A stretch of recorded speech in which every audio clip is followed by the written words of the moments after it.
Adventure Oshkosh, and we've come to the North Aircraft Display Area where there's a lot of interesting airplanes, and we found a couple of them here we want to look at. Right now, we're going to look at this particular one, which is a tail dragger, and I'm talking to Walter DeLonga. That's great. And Walter, what's your role with Skyreach and the BushCat airplane? Oh, good morning, sir. My name's Walter DeLonga, and I'm the general manager at Rainbow Skyreach, and I kind of manage the business, overseeing the total day-to-day run of the mill of the business in South Africa. All right, so you're a pretty good guy we can ask some questions of. Well, yeah, I'm kind of also the guy that does all the technical work on the aeroplane, and I'm very much involved in the design and the engineering and also the testing of the aeroplane. Okay, so that makes you a pretty good candidate. Well, yeah. We're going to test your ability a little bit. What I'm looking at here, Walter, is an airplane that, well, as I said, we've seen it before in Tri-gear. We've done a video about that, so we know the airplane reasonably well. But as I look at it right here from my perspective, I'm seeing a couple things that I don't normally see. First, the gear is different. Obviously, it's a tail dragger, and so the gear is not coming out of where the strut comes down. It's coming to a different place. But it's also different. You said you've done tail draggers before. This is not brand new to you, but there's something new about this. Give me a little of the background, your previous tail dragger, and what you did differently with this one. Absolutely. What we did is in 2012, we kind of had some display pictures of the standard cheetah tail dragger gear, and that was a tricycle tubular construction, and the folks in America kind of didn't take to that. We said to them, what would you like the to market see? people, not the government people. Yes. Authorities? No, the authorities had no problem. The aircraft was approved by FAA and the ASTM standards. Okay. But the American folks kind of did not take to that concept. Okay.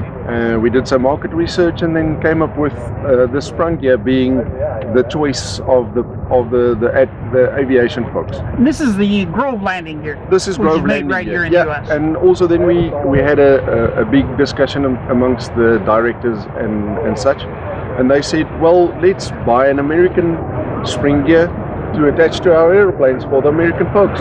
That's what they like. That's what we'll give them. Okay, good thinking. This is now, what it looks like you did a little extra fairing work down here. I can see that to accommodate the structure that you added to it. Is that correct? That is correct. Your question was also the bracing? Yes, right. I see that this, I'm going to come up here a little bit. What we're seeing right here, I did not notice, thank you for moving that, this structure here was not in the tricycle gear version that we saw. Negative. And we know this just rotates up, and that's always been a neat feature. What's all this about, Walter? Well, the focal point for this airplane in design was a tricycle gear. Therefore, we did not have with any the load hard being points. applied right at this point down here. That is correct.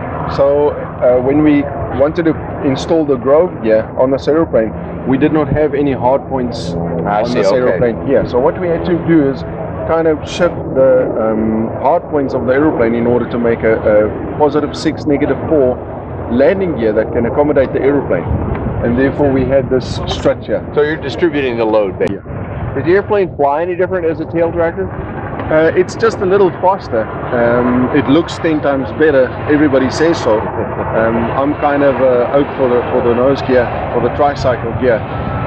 I don't quite fancy these, but I fly them better. A lot of people do, though. You're right. If you're a tail dragger person, you like a tail dragger. Apart from that, the characteristics of the aeroplane is 100% similar.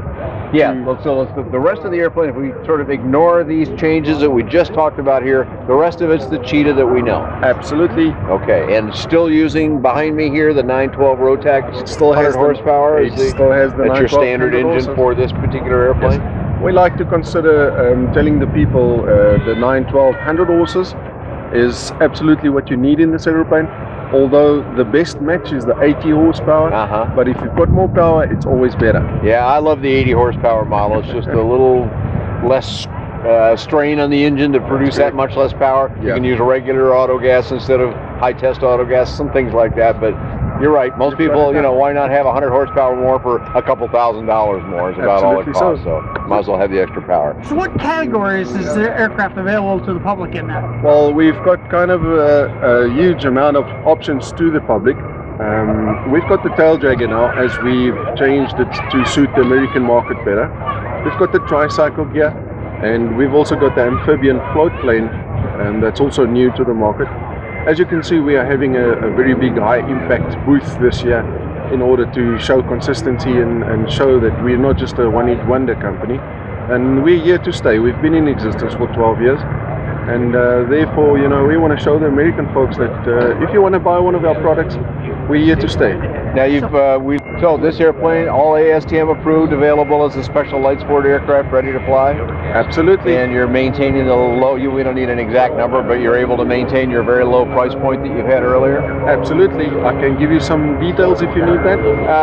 These videos last a long time, so numbers change, but let's get a ballpark just to give people the idea what an airplane like this can run. Well, at this ballpark, everything included, $63,000 US.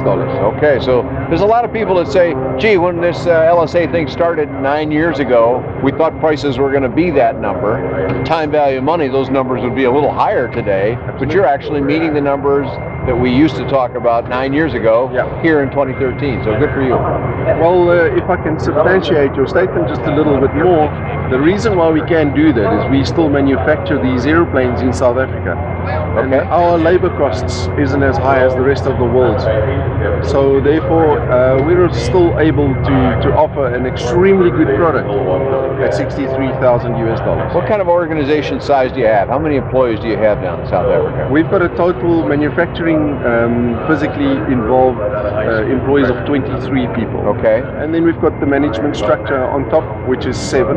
Okay. And then, like I say, we've got the US folks that owns the company, and they're directors of 3. Okay, so you got a team of better than 30 people working to build the Skyreach Cheetah series. Well, we want to go look at one of your other airplanes too, but for now, we've given a lot of information to our viewers. Where do we go? We'll put it up on the screen. You don't have to spell it, but what's your web address or the web address you'd like to have people go to? Well, it's www.fly-skyreach.com. Okay, very good. Speaking today with Walter, help me with the last name again? It's De Lange. De Lange. He's a little pronunciation there. I wanted to make sure we got right. I'm Dan Johnson. You can find more information about these airplanes, lots of other airplanes on buydanjohnson.com or bydanjohnson.com.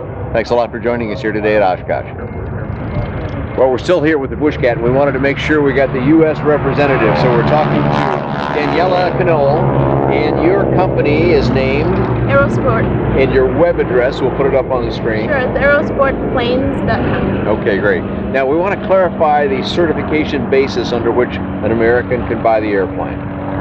And you've been through the process of getting approvals and so forth. Today, I understand, correct me if I'm wrong, you can do special light sport aircraft that is fully built, or experimental light sport aircraft, which means either the owner can build portions of it that you choose, or he can have it professionally built for him, or you could do that for him. Is that correct at this point? Yeah, absolutely. And we do this out of southeastern Wisconsin in our location for the United States. So if somebody did want to come and do some of the building, whatever portion, it could be any portion, the 51% rule does not apply for an ELSA, so it's anything you guys choose. It's up to you. Would they come here to Twin Lakes, Wisconsin to do that? They certainly could. Our Herringborough location has an available guest house for them to stay at if they want to spend a weekend. Beautiful. And yeah, we certainly are fully accommodating. There's an RV site hookup if they want to come with their RV and spend the weekend as well. We book it. So have you had some people be interested in that activity? We had. Nobody's taken advantage of it quite yet. We're still pretty new out there for it, but the offer is there. We actually did have a customer from Kansas that we sold a taildragger to. They'll be coming out, even though it's an SLSA for them. We're providing them to take a look and do their transition time over by us before they fly it home. Cool. Pretty pleasant place to be here in central Wisconsin. That's about where you're at, roughly. And so speaking with Danielle Knoll, and thank you very much for joining us today here at AirVenture Oshkosh.